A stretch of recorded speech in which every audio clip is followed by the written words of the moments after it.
You talk about DNA a lot, and you even said in your speech. I almost call this book Brand DNA. Brand DNA. And you said that like 90% of people don't have the DNA. They're not willing to do what you do. That's right. So are you preaching just to the choir, to people who have your DNA? No. Because what I recognize is that I've been given the talent, the DNA, and the structure to win big. See, I know I'm going to win for billions of dollars. That's what I believe. That's what I know. So what I know is this. Because the platform of the internet, what it's done with ad money, with $1 trillion, with trillions of dollars, is what you do and what other people do. There was there was 30 places, 30 buckets to put the money in. Or 100, right? Billboard, radio. 7 different newspapers, 40 different magazines, 80 different channels, right? Eventually it ran out. Now, with this internet platform, there's a lot more buckets. And there'll be a lot more people making money, but there's still somebody who's going to be the best. And so, I'm going to be the best. But there are going to be a lot of people that are half as good, or a quarter as good, or 1/100th of good, that are going to make money. Again, Oprah, Tyra Banks. Oprah, Tyra Banks. And then, guess what? Tyra's pretty damn successful. There's plenty of people on the CBC, right? Who make $100,000 a year being a personality that are so far from Oprah, talent, hustle, but more than the rest. So it does have a cutoff point, but I think that tail is oof. So you are aiming, your book is aimed at the rest, at every other person. My book's aimed at every, what I'm good at, what I was blessed with, is having the ability to communicate in a way that makes people willing to at least think about it. And that's a talent, and that's something I want to scale because it opens up opportunity for people. Now, you're obviously a great success story, but when I hear you talk, I'm reminded of this blog post by that guy from Mahalo, what's his name? Calacanis. Yeah. He wrote a blog post saying, here's how to be as successful as me. His advice boiled down to, be like me, right? You are, you're... I'm completely the other way. You're the other way. Because what I see is like, you're a very charismatic guy. You have this showbiz thing about you. You're quick, you're loud, and that's great. But most people aren't like that. That's right. Most people are boring. That's right. So what can they do? Well, what they can do is they can write something like TechCrunch and make millions of dollars a year, right? Arrington is a very different personality from me, and he's successful.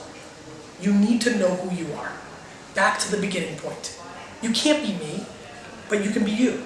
And the second you're willing to own you all the way is the second you start having a clearer path to your upside. People are different. People are very, very, very, very different. And I think the more you embrace yourself, see what Jason does and what Tim Ferriss's 4-Hour Workweek does and what other things do, it says, be like me, do this, follow this, and you win. My crush it is, here's the platforms, but be you, all you. All you, all you. And then you're going to get the biggest upside out of you that you can possibly get. Out-caring. You're all about out-caring. You got to out-care the other guy to be successful, right? Yes. And you said that the reason this is today is because people want to be listened to. Yes. Not just talked to. Yes. And you said because this has happened because somebody out there opened Pandora's box. You said that in your speech out there. What did you mean by that? What's Pandora's box and who are these people? What I mean is that somebody in your space will start caring to a new level. So one day Zappos came out and they started caring, and everybody in the shoe retail business had to take notice. One day Comcast came out with Comcast Cares and talks to everybody on Twitter that talks about Comcast, and everybody from Time Warner to DirecTV had to pay attention. One day Gary Vaynerchuck came out and started doing wine videos and started caring for wine people, and that affected the Wine Spectator, Robert Parker, and other wine stores. So the second somebody in your genre or your niche goes there, you have to go there. It's like free shipping. It's like a price on a product. You're being forced in because it's good and people are going to like it. Personal branding is a term that is hotly debated right now. Yeah. Some people love it. Some people think it's a scourge that's turning human beings into products. Right. Where do you stand on this? I feel like it's the natural thing we all want to do, which is communicate to the world somehow. You might want to do it through writing, you might want to do it from behind a camera, I may want to do it in front of a camera. We have an inherent want to communicate. as we are now connected to a level we've never seen before, by virtue, the popular kids are gonna get theirs. When you have eyeballs, as you've heard me say many times, you've got dollars. It's a natural phenomenon by virtue of the new landscape. All of us are more than willing to do whatever they want. For example, you know how many people have offered me big money to sponsor tweets? I've been offered 5 figures to tweet something. Transparently, by the way. Sponsored tweet by blank link. I decided for my brand that wasn't good enough. I don't want to go there. Kim Kardashian did it. And other people did it. So I think that we're going to be personal brands. There's going to be all levels of personal brands. And I feel that everybody will be a big boy and girl and make decisions for themselves. And you'll have the same old thing that you've always had, right? People with big personalities are going to be disliked. Listen, the funny thing is that my natural DNA doesn't bode well to social media in a lot of ways. I'm loud and boisterous and a lot of bravado, the kind of personality that turns off a lot of people. I win on the back end because I care. And when they're mad at me, I win them over eventually because I'm a good person, I like people. But, there's plenty of people that dislike me. And I love that social media allows me to connect to them. So if you were to do an inventory of your brand, how would you describe it? It's a good question. Nice one, thanks. I like that. Inventory of my brand. So what are my assets, would you say? Yeah, like don't PR companies, marketing companies, don't they try to scope the brand to have that kind of feeling on people? Yeah, and it has like certain adjective attached to it. Yeah, no, I think you're right. What's yours? I feel like controlled chaos forms me well. My PR people and my agents have a very tough time with me because You have a PR person? I do. It's hard to believe. It's very hard to believe. And I'll tell you why I do it. Because for now, I still need it. I still, I don't feel like I can cold call the Today Show. There's still things that are real. See, that's what's funny about me. And it got brought up before with the book, right?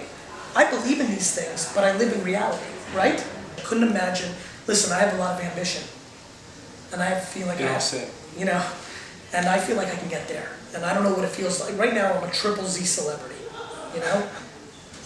if I could ever be a B or D or C celebrity, I don't know what that looks like. I don't know what 50,000 emails a day looks like. What if I do have a moment that takes this and makes it just bigger? What does 40,000 emails a day look like? And what kind of level of celebrityhood have you achieved? Do people recognize you on the street already and ask you wine suggestions? This last 3 months, AJ and I were talking about this the other day. These last 3 to 6 months have been pretty weird, to the point where in New York City and San Francisco, I will be recognized almost on a daily basis. I was in the airport the other day in San Francisco and 6 people came up to me. That was a lot. It's a lot. It used to be one every couple of weeks. Are you uncomfortable or? Hell no. This is, I love there people. You are who you are. Yeah, that's not because, I'm so cool. I'm sorry, Roberto, but last question? Or Sure, one last question.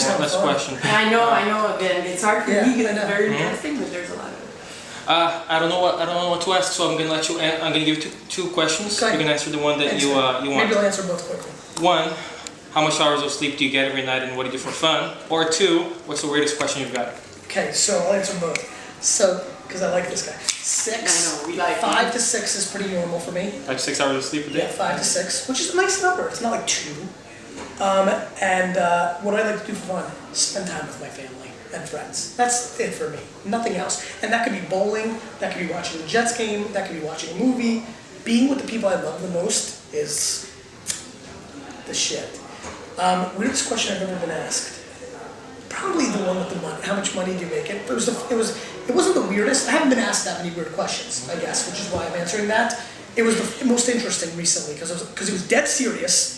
It wasn't like ha ha ha, and it made me think about this thing is going to keep pushing. It'll be funny to see how people react. I'm in a good spot because I'll go there. I'm a weird dude. I asked myself the other day, would I strip down naked in public? And I was like, no. I said no. But what was funny about it was when I was done with my shower, thinking about it, I was like, maybe. Depends for what? Yeah, it's getting interesting. It's amazing how my own boundaries have been pushed.